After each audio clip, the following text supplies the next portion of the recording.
감사합니다. 한림대 성심병원 소아청소년과 조명현입니다. 오늘 제가 말씀드릴 내용은 신중훈에 걸린 우리 아이 치료 어떻게 해야 되나, 소아신중훈 치료법에 대해서 말씀드리겠습니다. 내용은 크게 두 부분인데, 첫 번째는 기본적으로 쓰는 약제인 스테로이드에 대해서 말씀을 드릴 거고, 두 번째는 스테로이드를 쓰다가 다음에 쓰게 되는 2차 약제들에 대해서 말씀을 드리겠습니다. 스테로이드 같은 경우는 그러니까 스테로이드가 한 가지가 아니라서 어떤 종류의 약제를 써야 되는지, 그러니까 양은 어느 정도 써야 되는지, 그리고 얼마나 오래 써야 되는지 그런 것들 말씀을 드릴 거고, 2차 약제 같은 경우는 언제 써야 되는지, 언제 끊어야 되는지, 그리고 2차 약제 종류가 여러 가지가 있습니다. 오늘 제가 말씀드릴 거는 요 네 가지 종류의 약인데, 이 네 가지 종류의 약의 장점과 단점에 대해서 말씀드리겠습니다. 일단은 신증후군의 치료의 목표는 그 소변으로 나가는 단백질의 양을 줄이는 것이 신증후군 치료의 목표입니다. 이거를 위해서 이제 여러 가지 약제를 사용을 하게 되는데, 그때 또 조심해야 될 점은 약제의 부작용을 잘 알고 약제 부작용을 최소화하기 위해서 적절하게 치료를 하는 것이 중요합니다. 스테로이드는 모든 신증후군 환자에서 가장 먼저 사용하는 약제입니다. 아주 예외적으로 100일 안 돼서 생기는 그런 아이들 빼놓고는 신증후군이 걸렸다라고 하면은 우리나라도 그렇고 미국도 그렇고 세계 어느 나라에서도 이 스테로이드로 치료를 시작하게 됩니다. 이제 스테로이드다 얘기는 많이 들었는데, 실제로 우리 아이들이 먹고 있는 약 칼코트 혹은 소론도라고 하는 약이 스테로이드의 일종입니다. 그래서 칼코트나 소론도를 먹고 있다 그러면 이제 스테로이드 현재 먹고 있는 거고, 사실 스테로이드는 이제 지금 제 발표 들으시는 대부분의 그 어머니 아버지들은 다 경험이 있고 잘 아시겠지만, 약의 부작용이 꽤 있습니다. 부작용들이 꽤 있어갖고 하나씩 잠깐 말씀을 드리면, 스테로이드 먹는 동안 이제 키가 이전보다 잘 안 크는 그런 경향이 있고, 얼굴도 동그래지고 몸무게도 늘고, 그리고 감염도 감기 같은 것도 잘 걸리는 것 같고, 밤에 잠을 못 잔다든지, 혹은 막 짜증이 많아지고 화가 많아진다든지, 아니면 우울해하거나 약간 그런 기분 장애가 나타날 수가 있고, 혈압이나 혈당이 오르는 경우도 있고, 약 먹으면서 이제 속이 쓰리다라고 이제 불편해하는 아이들도 있고, 그 약을 오래 먹다 보면은 눈 쪽으로 백내장이나 녹내장 같은 질환이 생기기도 하고, 뼈가 약해지기도 하고, 여기 적혀 있는 거 말고도 스테로이드 부작용은 굉장히 많습니다. 스테로이드 부작용이 이렇게 많은데, 제가 말씀드린 것처럼 세계 어디에서도 신증후군의 첫 번째 치료는 다 스테로이드로 하고 있습니다. 왜 그러냐? 당연히 이 부작용이 있어도 약을 먹는 게 아이들한테 도움이 되기 때문에 그렇습니다. 스테로이드는 신증후군에서 일단 최고의 치료다라고 생각을 하시면 좋을 것 같습니다. 어떻게 생각하면 되냐?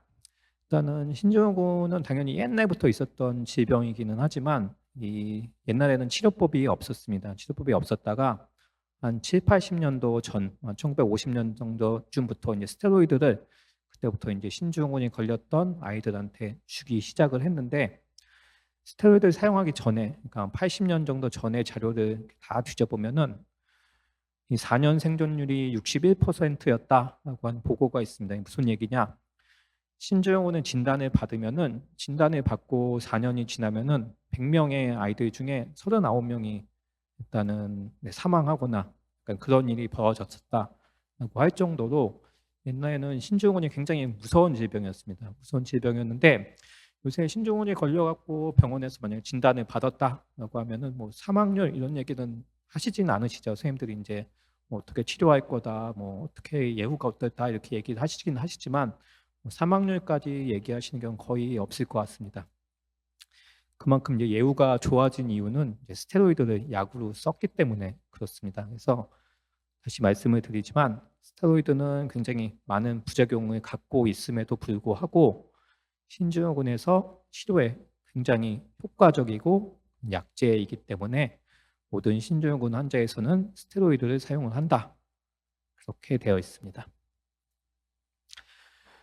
그러면은 이제 신증후군 걸리면은 스테로이드를 복용을 해야 되는 거는 알겠는데, 그러면은 스테로이드 중에 어떤 약을 얼만큼씩 얼마나 오래 먹어야지 가장 효과도 좋고 부작용도 적을까 고민이 되는데, 일단 스테로이드 종류는 우리나라에서 대부분 먹는 약은 이 두 가지 중에 하나일 겁니다. 칼코토하고 소론도.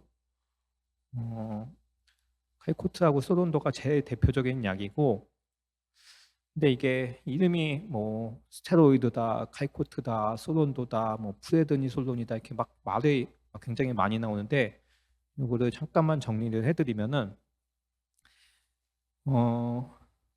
스테로이드라고 하는 물질이 있습니다. 이건 뭐냐면 지방으로 만들어진 호르몬 스테로이드라고 하는데, 스테로이드도 굉장히 여러 가지 종류의 스테로이드가 있으면 뭐 성호르몬도 있고, 그런데 그 중에 한 종류를 글루코코르티코이드라고 하는 스테로이드 종류가 있습니다. 이 종류가 이제 우리 몸에서도 이 호르몬이 스테로이드가 나오게 되는데, 이 스테로이드를 이제 쉽게 말하면 제약회사에서 만들었죠. 제약회사에서 만들었는데, 만들 때 나왔던 것들이 소론도, 칼코트 이런 약을 이제 제약회사에서 만들었습니다. 근데 이 프레드니솔론하고 소론도는 똑같은 말이고, 칼코트는 데플라자코트랑 똑같은 말인데, 이게 무슨 얘기냐?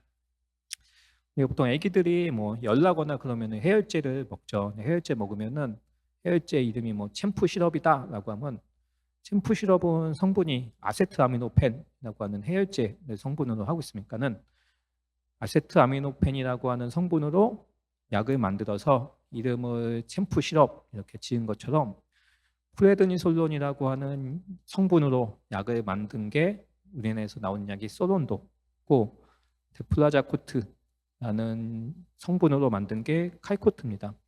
어린 아기들은 뭐 그런 액체로 된 그런 프레드니솔론을 먹기도 하는데, 성분을 보면은 이렇게 되어 있습니다. 약통을 이렇게 보시면은 여기 칼코트라고 하는데, 밑에 보면 데플라자코트라고 이렇게 좀 조그맣게 써 있죠. 이게 이제 성분 이름이고, 소론도정면 이 프레드니솔론이라고 이렇게 성분이 쓰여 있습니다. 근데 보시면은 소론도는 한 알에 5mg이고 칼코트는 한 알에 6mg입니다. 제가 이제 뒤에 약을 몇 mg을 먹어야 된다라는 것도 말씀을 드릴 텐데, 그거는 소론도를 기준으로 해서 말씀을 드리는 겁니다. 그래서 5mg을 먹어야 된다라고 하면 이제 소론도 한 알이 되는 거고, 소론도 한 알은 칼코트 한 알하고 똑같은 거니까는 5mg이다라고 하면은 칼코트 6mg을 먹는 거다 이렇게 생각하시면 되겠습니다. 일단 첫 번째 이제 궁금한 게, 칼코트를 먹는 아이들도 있고 소론도를 먹는 아이들도 있는 것 같은데, 둘 중에 뭐가 좋은 약이냐, 어떤 거를 먹으면 더 좋냐, 결론부터 말씀드리면 둘 다 좋다 결론입니다. 둘 다 좋고 어떤 거 먹어도 괜찮다 결론인데, 이제 약의 어떤 약이 좋냐라고 생각을 하면은 당연히 이런 것들 생각을 해야 되겠죠. 약이 효과도 좋았으면 좋겠고 부작용도 좀 적었으면 좋겠고 약값도 좀 저렴하면 더 좋겠고 이렇게 생각을 하는데, 칼코트하고 소론도는 큰 차이가 없습니다. 일단은 칼코트하고 소론도는 이제 형제 같은 약이다 이렇게 생각을 하시면 되는데, 소론도에서 살짝 변형된 약이 칼코트다라고 생각을 하시면 되고, 그냥 얘네 둘은 형제다 이렇게 생각하면 되는데, 치료 효과는 거의 똑같습니다. 뭐 일부 연구에서는 칼코트가 조금 뭐 재발이 적지 않냐 뭐 이런 얘기도 있긴 있지만, 효과는 같다라고 일단 보는 게 맞을 것 같고, 부작용도 마찬가지입니다. 부작용도 칼코트가 먹는 게 조금 키가 좀 더 잘 크는 거 아니냐 뭐 이런 얘기도 있긴 있지만, 또 반대로 칼코트를 먹으면은 피부 부작용이 심각한 피부 부작용도 좀 생길 수가 있다 뭐 이런 얘기도 있어서,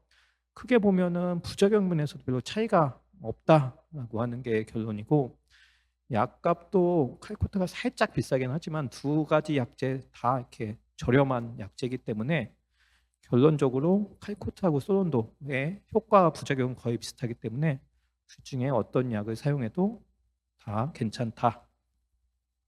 결론입니다. 그럼 이제 소론도하고 칼코트를 먹기로 했는데 얼마를 먹어야 되느냐?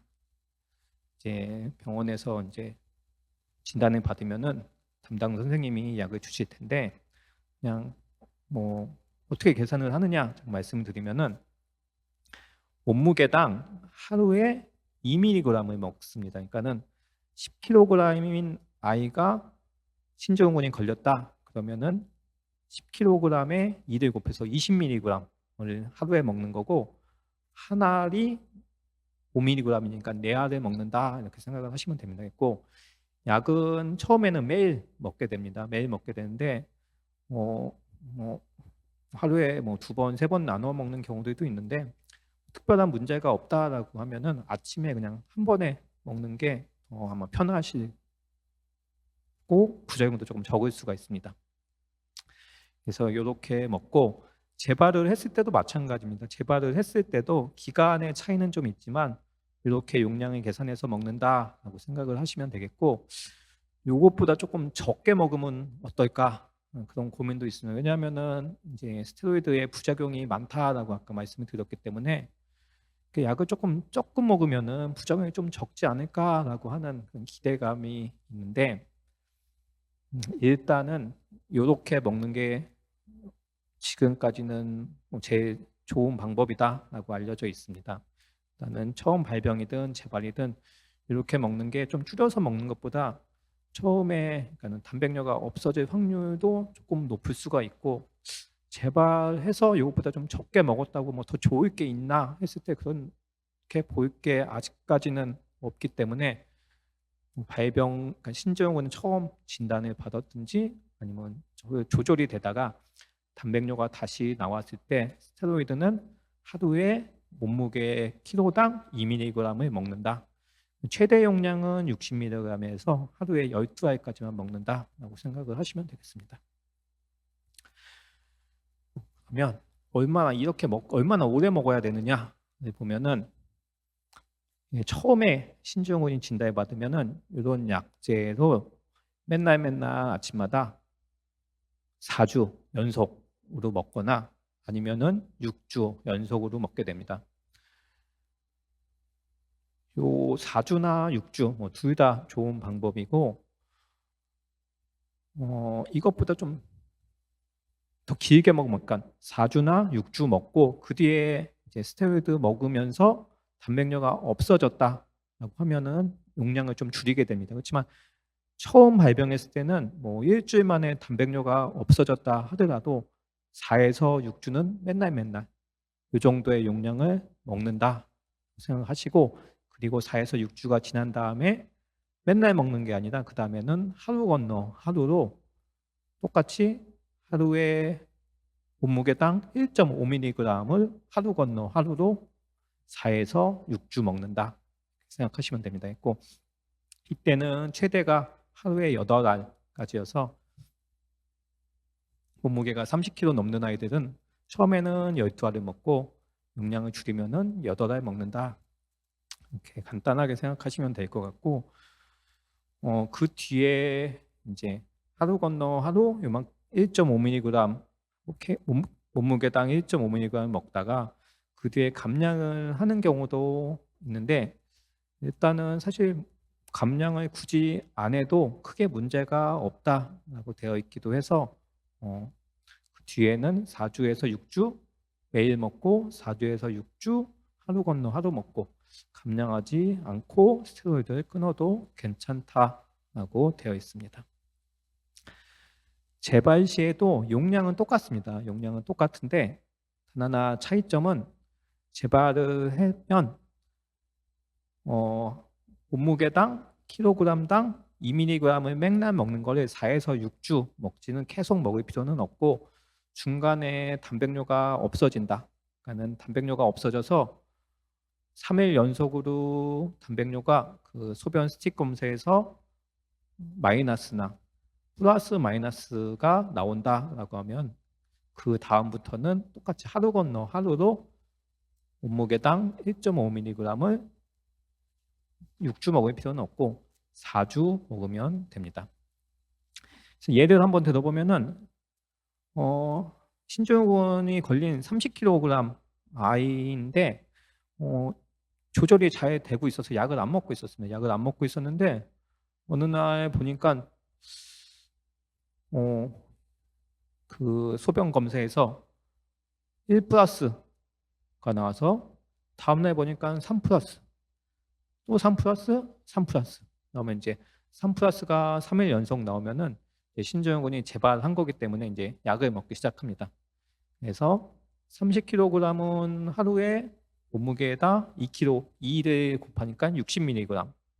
그래서 60mg은 5mg짜리 12알이니까 12알 이렇게 쭉 먹다 보니까 단백뇨가 다행히 금방 좋아졌으면 금방 안 나오기 시작해서 플러스 마이너스 플러스 마이너스 마이너스 이렇게 돼서 조절이 잘 되는구나 생각해서 이제부터 하루에 건너 하루 먹기로 해서 8알로 용량을 줄이고 하루 건너 하루 4주를 먹고 이 스테로이드를 끊었습니다. 이런 식으로 약을 먹는다라고 생각을 하시면 되겠습니다.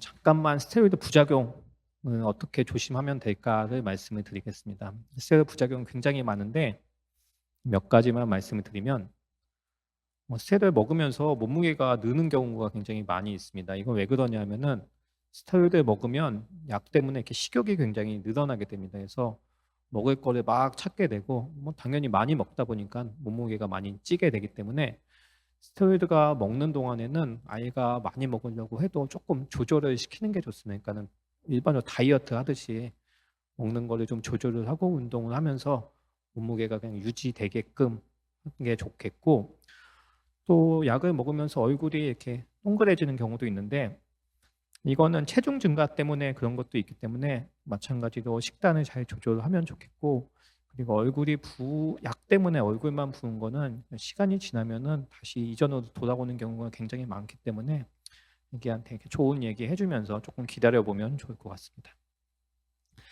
그리고 약 먹으면서 속 쓰리다라고 하는 아이들도 있는데 이게 생기는 거는 위염같이 증상이 생기기 때문에 부작용으로 위염 같은 증상이 생기기 때문에 그렇고, 약을 아침에 먹을 때 그 밥 먹고 난 직후에 먹거나 그러면 속쓰림이 조금 좋아질 수가 있습니다. 그런데 그렇게 해도 속쓰림이 좀 계속된다라고 하면은 담당 선생님한테 말씀드려서 이렇게 위염약, 제산제 같은 위염약을 좀 같이 처방받으면은 아이들이 불편해하는 게 훨씬 적을 거고, 그리고 스테로이드 먹는 동안에는 면역력이 떨어져서 굉장히 별거 아닌 병도 굉장히 심하게 앓는 경우가 있을 수가 있습니다.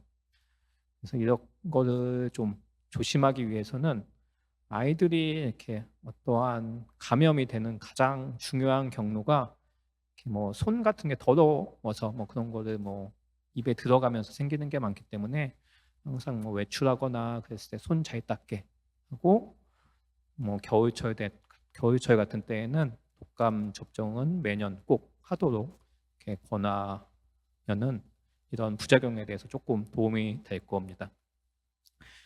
그리고 스테로이드 굉장히 오래 먹는다라고 하면 가끔 비타민 D 검사나 골밀도 검사 같은 걸 해갖고 필요한 경우에 비타민 D나 칼슘 같은 걸 복용할 수도 있겠고, 스테로이드를 굉장히 오랫동안 잘 끊지 못하고 계속 복용을 한다라고 하면은 1년에 한 번 정도 안과에서 녹내장이나 백내장이 생겼나 이렇게 확인을 하는 것이 좋습니다. 지금까지는 이제 스테로이드에 대해서 말씀을 드렸고, 지금부터는 이제 스테로이드 이후에 사용하게 되는 2차 약제에 대해서 말씀을 드리겠습니다. 2차 약제 여러 가지가 있는데 제가 말씀드릴 거는 이 위에 4가지입니다. 사이클로스포린, 타크로리무스, 마이코페놀레이트, 사이클로포스퍼마이드, 요거 4가지고 리툭시맙이라고 하는 주사약은 저 다음에 이제 박유준 선생님께서 자세히 설명해 주실 겁니다.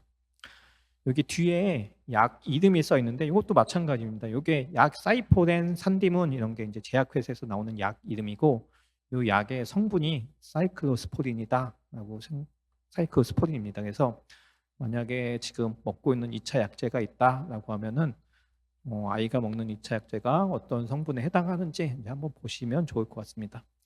여기에 혹시나 없는 게 있다라고 하면은 뭐 인터넷 같은 걸로 성분을 한번 보시면 여기에 해당하는 것들이 대부분일 것 같습니다.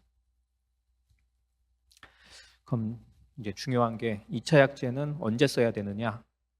이제 2차 약제의 다른 말로 어떻게 부르냐면 스테로이드를 줄여주는 약제라고 부릅니다. 무슨 얘기냐면은 2차 약제를 사용하면은 스테로이드를 조금 줄여서 사용할 수 있다 그런 뜻인데 고민할 거 없이 무조건 써야 되는 경우도 있습니다. 어떤 경우냐면 스테로이드를 4주 이상 먹었는데도 불구하고 단백뇨가 계속 나온다, 신증hul이 낮지가 않는다라고 하면은 그거는 2차 약제를 무조건 먹어야 됩니다.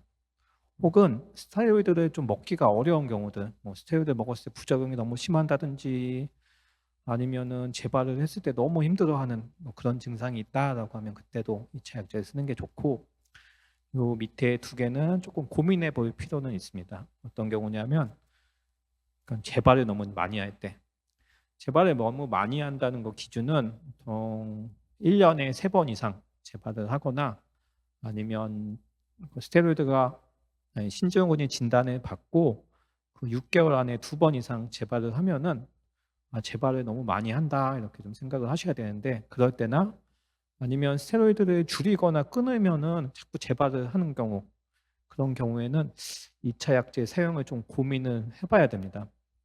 고민을 해봐야 되는데 다른 선택지는 없냐? 다른 선택지도 있습니다. 2차 약제 말고 만약에 저용량, 그러니까 스테로이드 조금씩 먹으면서 유지가 잘 된다라고 하면은 이렇게 하는 것도 방법은 될 수 있습니다. 그래서 아이한테 맞는 방법이 어떤 것이 있나, 뭐 아이가 스테로이드 먹었을 때 힘들어하는 게 있나, 뭐 2차 약제 쓰면 뭐 걱정되는 부작용이 어떤 것들이 있나, 그런 거를 고민을 해서 담당 선생님하고 상의해서 2차 약제를 쓸지 말지를 이제 결정을 하셔야겠습니다. 그럼 2차 약제의 종류를 이렇게 다시 하나씩 좀 말씀을 드리겠습니다. 일단은 가장 궁금한 게, 그러면은 어떤 약이 제일 좋냐? 나는 어떤 약을 써야 될까? 일단 또 결론만 말씀드리면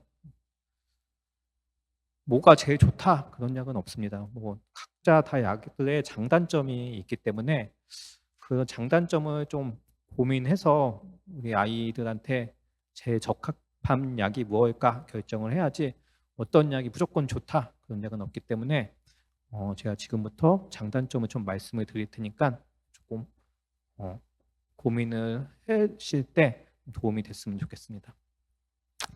이렇게 4가지 약제를 말씀을 드린다고 했는데 장점은 다 일단은 지금 말씀드리는 모든 약은 재발을 줄이는 효과는 다 있습니다. 재발을 줄이는 효과는 무조건 다 있다라고 되어 있는 약이고, 아마 많이 쓰는 약은 사이클로스포린이나 타크로리무스를 좀 많이 쓰실 텐데 마이코페놀레이트라는 약도 효과가 있습니다. 효과가 있고, 제가 이런 것들 조금 뒤에 하나씩 말씀을 다시 드리겠습니다.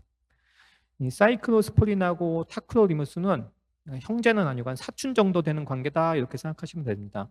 이 2가지 약은 칼시뉴린 억제제라고 하는 약의 계통에 포함되는 거라서 그냥 사촌 형제 같은 약제라서 효과는 뭐 2개의 효과는 거의 똑같다라고 생각을 하시면 됩니다. 똑같다라고 생각을 하시면 되고, 이 약은 하루에 2번 먹게 됩니다. 그래서 12시간 간격으로 먹기 때문에 아침에 1번 먹고 저녁에 1번, 자기 전에 1번 먹고 이렇게 약을 먹게 되고, 근데 이 약의 농도들, 몸속에 이 약이 얼마나 돌아다니나를 체크를 잘 해야 되기 때문에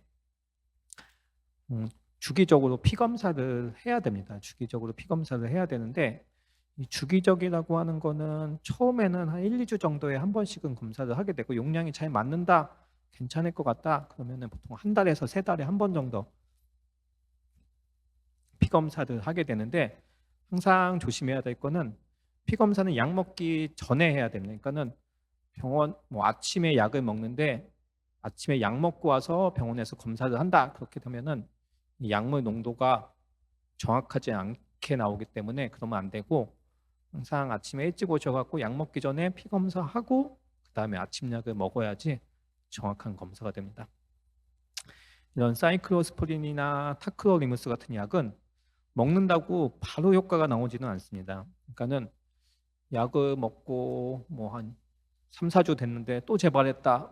아, 너무 실망스럽다. 그렇게 생각하실 건 없는 게, 이런 약은 이제 약효를 보는데 한 두세 달 정도는 최소한 필요하다고 합니다. 그러니까는 약을 먹고 일정 시간은 조금 기다려 봐야 되고, 그렇기 때문에 효과를 잘 모르겠다 해도 한 6개월 정도는 먹고 난 다음에 이게 효과가 있나 없나 평가를 해봐야 됩니다. 이런 약을 먹으면 얼마나 효과가 있냐? 연구마다 좀 다르기는 하지만 일반적으로 자주 재발하는 환자에서 한 재발 횟수가 한 반 정도도 줄지 않냐, 이런 얘기들이 있으니까는 어, 사람마다 달라서 어떤 아이들은 사실 약을 먹어도 효과가 잘 모르게 있는 아이들도 있지만, 어떤 아이들은 또 약을 먹는 동안에는 재발을 한 번도 안 하는 아이들도 있습니다. 그래서 효과는 있고, 근데 좀 안타깝게 이 약에도 좀 단점들이 있습니다. 단점들이 여러 가지 단점들이 있는데, 어, 죄송합니다. 뭐 속이 안 좋다, 아니 뭐 이렇게 손이 자꾸 발발발 떨린다, 뭐 혈압이 올라간다, 머리카락에 빠진다, 이런 단점도 있고, 또 하나 치명적인 단점이, 이 사실 신증후군을 치료하는 목적이 신장 기능을 보호하기 위해서 치료를 하는데, 이런 약제는 오래 쓸 때, 보통 오래라고 하면 한 2, 3년 이상 쓰는 걸 얘기하는데, 오래 썼을 때는 일부 환자에서는 신기능이 좀 떨어질 수도 있다라는 그런 좀 위험성이 있기 때문에 이런 거에 대한 걱정을 좀 하게 됩니다. 그리고 또 다른 부작용은, 일반 우리나라에서는 2차 약을 쓰면은 이 두 가지 중에 무조건 사이클로스프린을 먼저 쓰게 됩니다. 이 보험 기준, 이 사이클로스프린 약이 조금 더 저렴하기도 하고 이 보험 기준 때문에 이거 쓰게 되는데, 이 약을 쓰면 또 일부 어린이들한테는 몸에 털이 많이 나는 경우도 있고, 일부 어린이들한테는 이빨 위에 있는 잇몸이 많이 부어서 예뻤던 아이들이 조금 그런 경우가 있기 때문에, 이런 경우에는 이 사이클로스프린을 쓰다가 타크로리무스도 이렇게 바꾸면 됩니다. 두 번째 2차 약제는 마이코페놀레이트인데, 셀셉트나 마일렙트라고 부르는 약제들이 여기에 해당을 합니다.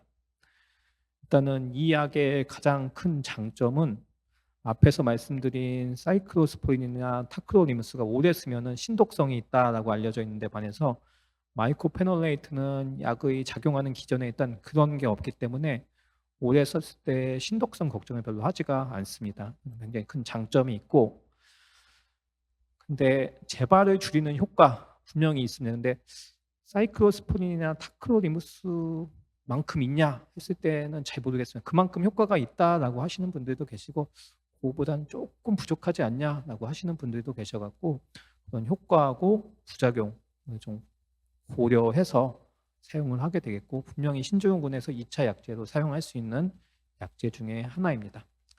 다른 부작용으로는 이렇게 뭐 백혈구가 감소하거나 속이 안 좋다 뭐 이렇게 얘기하는 아이들도 있습니다. 마지막 2차 약제인데, 사이클로포스파마이드, 약 이름으로는 알킬록산이나 사이록산 이런 약들이 있는데, 이것도 재발을 줄이는 효과가 분명히 있습니다. 사이클로스포린이나 타크로니무스만큼 있다라고 일단 알려져 있는데, 이 약도 굉장히 큰 장점이 있습니다. 뭐냐면은, 이거는 사이클로스포린이나 타크로니무스는 약을 끊으면은 한 3분의 2 정도의 아이들이 이전처럼 다시 재발하는 경우가 있는데, 사이클로포스파마이드는 효과가 있으면은 이 효과가 영구적으로 쭉 지속이 되는 그런 장점이 있는데, 장점만 있으면 좋겠지만 이 약도 부작용이 좀 걱정되는 부작용이 있습니다. 뭐냐면은, 이 사이클로포스파마이드라는 약은 생식센 독성, 그러니까는 정자나 난자에 영향을 좀 줄 수가 있다고 합니다. 그렇기 때문에 사춘기 이후에 아이들한테 쓸 때는 항상 좀 조심하면서 써야 된다고 되어 있고, 이런 거를 걱정을 하기 때문에 용량을 잘 조절을 해서 쓰게 됩니다. 그래서 기간은 보통 2달에서 3달 정도만 쓰고 그 이상은 쓰지는 않습니다. 그래서 잠깐만 다시 말씀을 드리면, 2차 약제 4가지의 장점은 다 효과가 있다. 효과의 정도는 조금 차이가 있을 수는 있지만 큰 차이는 없다 이렇게 생각하시면 될 것 같고, 마이코페놀레이트는 신장 기능 악화 같은 위험이 적고 사이클로포스퍼마이드는 한 번 쓰면 쭉 효과를 볼 수도 있다. 단점은 이렇게 이런 사이클로포스퍼마이드는 불임이라든지 암 혹은 출혈성 방광염에 소변에서 피가 나는 경우 같은 것들이 있기 때문에 그런 단점들이 있어서 이런 것들은 이제 사용하기 전에 잘 기억하고 계셔서 우리 애들한테 혹시나 이런 약제가 생겼는지 잘 보시고 선생님하고 상의해서 쓰시면 좋을 것 같습니다. 2차 약제는 지금 말씀드린 약 이후에 이제 쓰게 되는 리투크시맙이라는 게 있고, 요거는 다음 시간에 이제 박유진 선생님께서 잘 설명해 주실 거고, 그럼 2차 약제는 언제 끊느냐? 언제 끊느냐에 대한 정답은 없습니다. 정답은 없는데 일반적으로 2차 약제를 쓰고 나서 단백뇨가 그러니까 다시 나오지 않는다. 그런 기간이 한 1년에서 1년 반 이상 되면은 약을 끊는 걸 한번 고려해 볼 수 있다. 그래서 아이의 특성에 따라서 그때는 좀 고려해 볼 수가 있습니다.